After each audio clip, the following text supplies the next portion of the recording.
현재 아제르바이잔과 아르메니아 사이에서는 교전이 멈추지 않고 있습니다. 폭격으로 마을은 폐허가 되었고 주민들은 불안에 떨고 있습니다.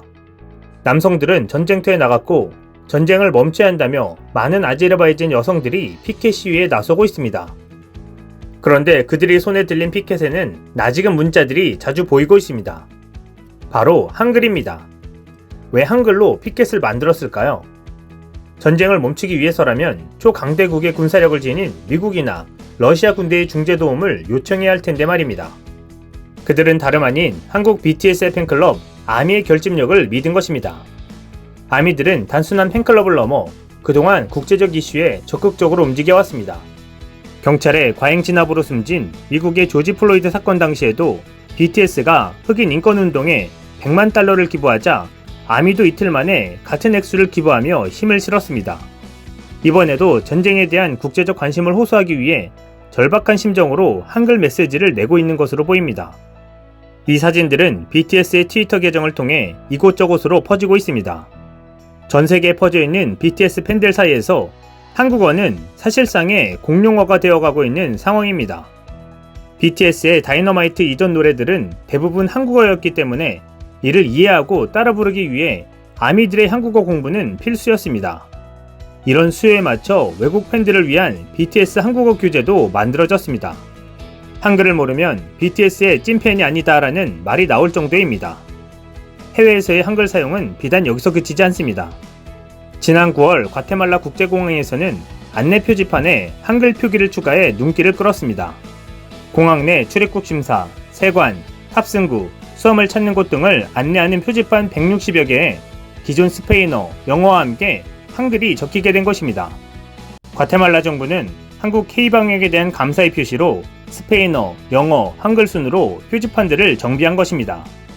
과테말라 민간항공청과 협의해 한글 표기를 성사시킨 대사관 관계자는 그동안 우리 정부가 과테말라에 공항 분야 연수를 제공한 것이나 최근 공항에 마스크를 기증한 것 등이 한국에 대한 좋은 인상을 심어준 것 같다고 말했습니다.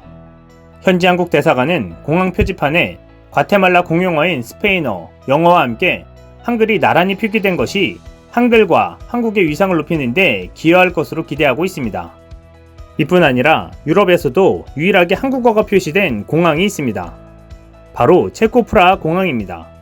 이 공항은 대한항공이 지난 2013년 4월 체코 항공의 44%의 지분을 인수한 후 프라하의 바칠라프 하벨 공항에 가장 가시적인 변화가 이루어졌습니다. 비셴겐 국가의 승객들이 도착하는 터미널 1의 카운터, 정보 부스, 탐색 패널 등에 한국어 표지판이 새로 추가 설치되었습니다. 언어는 영어, 한국어, 체코어, 러시아어의 4개국어로 검색 가능합니다. 게다가 체코에는 한국 사람만 따로 입국 심사대가 마련되어 있어 기다리지 않고 바로 통과할 수 있습니다.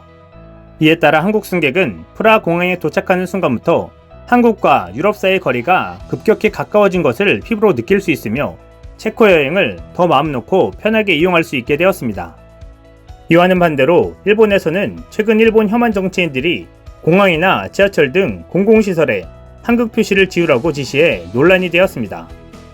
한편 분쟁 지역 나고르노 카르바흐를 두고 한 달간 교전을 벌여온 아제르바이잔과 아르메니아가 미국의 중재로 새로이 휴전에 합의했습니다. 로이터 통신과 AP통신 등에 따르면 아제르바이잔, 아르메니아 정부와 미국 국무부는 25일 공동성명을 내 26일 오전 8시부터 휴전에 합의했다고 발표했습니다. 제이훈 바이라모프 아제르바이잔 외무장관과 조우라 무나차카난 아르메니아 외무장관은 성명에서 이달 초 체결한 인도주의적 휴전을 준수하고 이행하겠다는 양국의 약속을 재확인한다고 밝혔습니다. 아제르바이잔과 아르메니아는 이달 10일과 18일 러시아의 중재로 휴전에 합의했으나 이후에도 계속 교전해왔습니다. 도널드 트럼프 대통령은 이날 트위터에 휴전을 유지하기로 합의한 아르메니아 니콜 파시난 총리와 아제르바이잔 이람 알리예프 대통령에게 축하를 전한다면서 휴전으로 많은 목숨을 구할 것이라고 남겼습니다. 마이크 폼페이오 국무장관은 이틀 전인 23일 워싱턴 DC에서 양국 외무장관과 1시간 간격으로 각각 회담하며 휴전을 요구했습니다. 폼페이오 장관은 이번 휴전을 끌어내는 회담들에 유럽안보협력기구 산하 민스크 그룹도 참여했다고 밝혔습니다. 민스크 그룹 공동의장국들은 별도의 성명을 통해 29일 스위스 제네바에서 아제르바이잔과 아르메니아 외무장관들을 다시 만나 나고르노-카라바흐 분쟁의 평화적 합의 달성에 필요한 모든 방안을 모색하기로 합의했다고 설명했습니다. 민스크 그룹 공동의장국은 미국과 러시아, 프랑스입니다. 아제르바이잔과 아르메니아는 지난달 27일부터 나고르노-카라바흐에서 교전을 벌여왔습니다.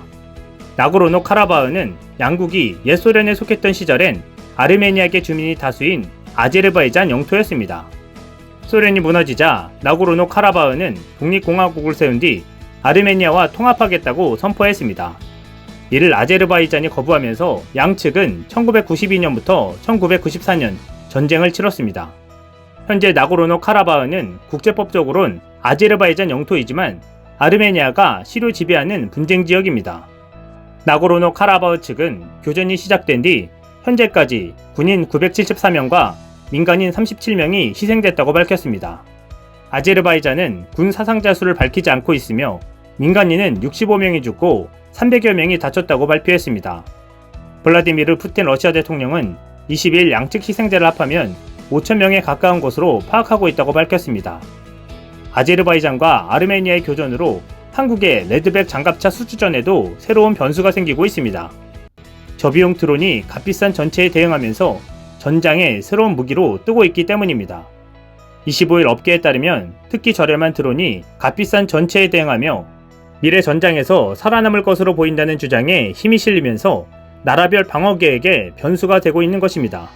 드론 변수에 쐐기를 박은 건 나고르노-카라바흐 지역에서 벌어졌던 아제르바이잔과 아르메니아 군대 간 대규모 교전에서 비롯됐습니다.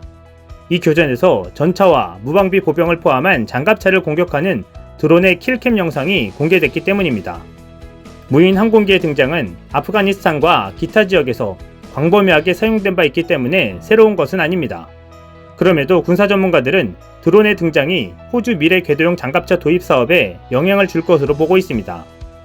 호주 당국이 새로운 장갑차 구매가 진행 중인 가운데 향후 전투 공간에서 다수의 저비용 드론이 운용될 가능성이 높다는 분석입니다. 최대 12조 원 규모의 호주 미래형 궤도 장갑차 도입 사업이 진행 중인 가운데 하나 디펜스와 독일 라인메탈 디펜스가 최종 후보자로 선정된 상황입니다. 하나 디펜스는 레드백으로 등판하고 라인메탈은 링스로 수주전에 뛰어들었습니다. 이들은 앞으로 2년간 시험 평가 및 시연회 등을 거쳐 오는 2021년 말에 최종 사업자로 발탁됩니다.